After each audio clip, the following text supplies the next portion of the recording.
সঞ্চয় করা সবার জরুরি। সঞ্চয়ের জন্য ইচ্ছেও থাকতে হবে, আবার কৌশলীও হতে হবে। আসসালামু আলাইকুম everyone, welcome to dish and diary with Obaida's family blog. আশা করছি সবাই ভালো আছেন। আলহামদুলিল্লাহ, আমরাও ভালো আছি।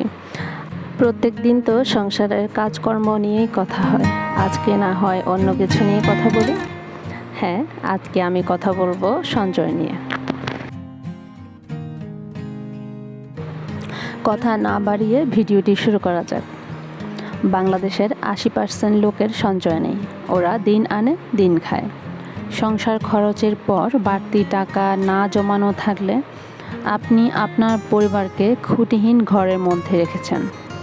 একবার ভেবে দেখেছেন কি, কাল হঠাৎ করে কেউ অসুস্থ হলে তখন আপনি কি করবেন? প্রয়োজনে বিনিয়োগ আমাদের করতেই হবে, আর বিনিয়োগ করতে হলে কিন্তু আমাদের সঞ্চয় থাকতে হবে। কি ভাবছেন কথাগুলো আমার? না, কথাগুলো আমি ইউটিউব থেকে সংগ্রহ করেছি। সঞ্চয় এবং বিনিয়োগ একে অপরের পরিপূরক। সঞ্চয় ছাড়া যেমন বিনিয়োগ করা সম্ভব না, তেমনি বিনিয়োগ করতে গেলেও সঞ্চয়েরই প্রয়োজন। আমরা ভাবি যে সামনে বেতন বাড়লে তখন সঞ্চয় করব। বাট এভাবে বছরের পর বছর চলে যায়, বেতনও বেড়ে যায়, খরচও বেড়ে যায়, বাট সঞ্চয় আর হয় না। বেতন পাওয়ার পর আমরা প্ল্যান করে রাখি যে আগে সংসার খরচ, খাওয়া দাওয়া, দেন যা থাকবে তা আমরা জমাবো। বাট বিশ্বাস করেন, এভাবে মাস শেষে টাকা তো জমে না, বরং হাত খালি হয়ে যায় আর হাওলাত করে উল্টো দায়নাদার হতে হয়। কিন্তু আমরা একবার ভেবে দেখেছি কি, কেন আমরা টাকা জমাতে পারি না? এই ভাবনা আসলে সবার থাকা উচিত। আমরা যখন জানবো যে কেন আমরা টাকা জমাতে পারছি না, তখন এই সমস্যার সমাধানও করতে পারবো। এই কথাটি আমাকে বলেছিল আমার একজন শিক্ষক। উনি আমাকে বলেছিল যে তুমি যখন তোমার সমস্যা নিজেই বের করতে পারবে, তখনই তুমি তার সমাধানও করতে পারবে। আমাদের ইসলাম ধর্মেও আয়ের কিছু অংশ সঞ্চয় করে দেন খরচ করার কথা বলা হয়েছে। আমি যে কথাগুলো বলছি অথবা বলবো, কথাগুলো আমার নিজের অতীত জীবন আর বর্তমান জীবন থেকে কিছু অভিজ্ঞতা, আর অনলাইন থেকেও অনেক আপু ভাইয়াদের কথা শুনে আমি কিছু পয়েন্ট বের করেছি। তো সেই পয়েন্টগুলোই আপনাদের সাথে শেয়ার করব। আর আমার পয়েন্টগুলো ছাড়াও আরও অনেক পয়েন্ট আছে, বাট আমি যেগুলোর সাথে আমার জীবনের মিল পেয়েছি সেগুলোই শেয়ার করব। আমার প্রথম পয়েন্টটা হচ্ছে পরিকল্পনা ছাড়া খরচ করা বা বাজেট না করা। বেতনের পুরো টাকাই মাসে খরচ হয়ে যায়, কিন্তু কোথায় খরচ হয় সেটাই বুঝতে পারি না। তাই কোন খাতে কত খরচ হচ্ছে সেটা লিস্ট করে রাখা উচিত। মাসিক একটা বাজেট বানাতে হবে। আগের মাসের সাথে পরের মাসের তুলনা করেও খরচ কিছুটা কমিয়ে আনা সম্ভব এবং টাকাও কিছু সেভ করা সম্ভব এভাবে। এছাড়া সপ্তাহের একদিন আমরা খরচ ছাড়াও চলতে পারি। যেমন ছুটির দিন হলে সেটা আরও বেস্ট হয়। ওই দিন বাড়িতে থাকা জিনিস দিয়েই খাবার, নাস্তা পানি সেরে নেওয়া উচিত। তাহলে একটা দিনের খরচ আমাদের বেঁচে গেল। 2 নম্বর হচ্ছে অনিয়ন্ত্রিত জীবনযাপন। আমরা অনেকেই নিয়ন্ত্রণহীন জীবনে অভ্যস্ত। কেউ খাবার দাবারে, কেউ বা কেনাকাটায় ব্যয়বহুল খরচ করে বসে থাকে। প্রত্যেক দিনের খাবারের তালিকা আয় বুঝে ঠিক করতে হবে। প্রতি বেলায় মাছ, মাংস, একাধিক আইটেম কখনো আমাদের সাশ্রয়ী হতে দেয় না।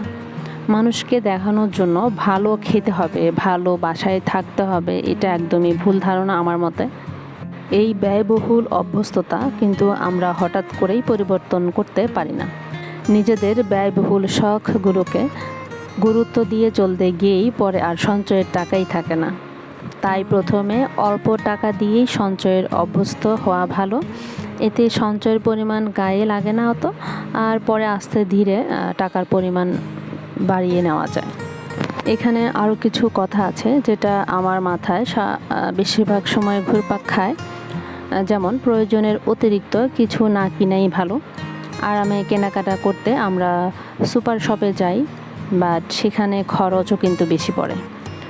তবে মূল্য ছাড় হলে কেনাকাটা করাই যায়। আর এমন জিনিস ব্যবহার করা ভালো যেটা আমরা বারবার ব্যবহার করতে পারবো আর রিসাইক্লিং করা যায়।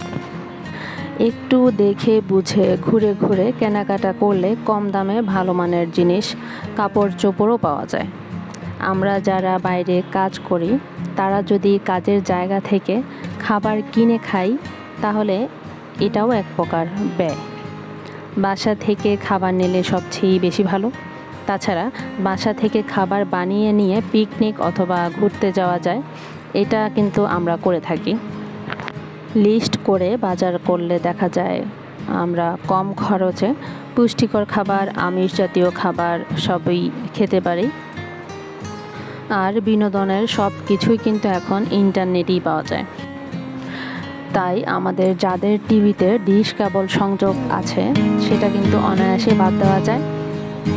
এতে খরচের পরিমাণ একটু হলেও কমবে। 3 নম্বর পয়েন্ট হলো, যখন বেতন বাড়বে তখন জমাবো। এই কথাটা বেশিরভাগ পুরুষ মানুষই বলে থাকে, আর এই কথাটা আমি খুব বেশি শুনে থাকি। এই কথাটা আপাত দৃষ্টিতে যুক্তিসঙ্গত মনে হতে পারে, বাট ভেবে দেখুন 1 বছর অথবা 2 বছর পর যখন বেতন বাড়বে তখন কি আমাদের ব্যয়ও বাড়বে না? দ্রব্যমূল্যের ঊর্ধ্বগতি হরহামেশাই চলতে থাকে। তাই কম হলেও টাকা জমাতে হবে। আর জমাতে জমাতে একসময় আপনি আমি আমাদের প্রয়োজনীয় শখের জিনিসও কিনতে পারবো ইনশাল্লাহ। 4 নম্বর পয়েন্ট হলো ব্যয়বহুল বাড়ি ভাড়া। এই জিনিসটা ঢাকা শহরের বেশিরভাগ মানুষই খুব ফেস করে থাকে। আসলে ঢাকা শহরের বাসা ভাড়া বেতনের বেশিরভাগই অংশ নিয়ে টান দেয়। আর ঢাকা শহরের 80 থেকে 90% মানুষই ভাড়া থাকে। জায়গা বুঝে ভাড়া কম বেশি হয়ে থাকে, তবে রোড সাইডের বাসা ভাড়া অথবা স্কুল, অফিস, হাসপাতাল সাইড বাসা ভাড়াগুলো বেশি হয়ে থাকে। এখন আমরা আমাদের আয় বুঝে যদি বাসা ভাড়া না নেই তাহলে জীবনযাত্রা আসলে দুর্বিষহ হয়ে পড়ে। হোক না বাসা গলির ভেতরে অথবা বাসা রোড থেকে 15-20 মিনিট দূরত্বে একটু হেঁটে যেতে হবে, তো কম ভাড়ায় বাসা খুঁজুন, একটু পিছনে বাসা খুঁজুন, তাহলে বাকি টাকাটা সেভ করা যায়।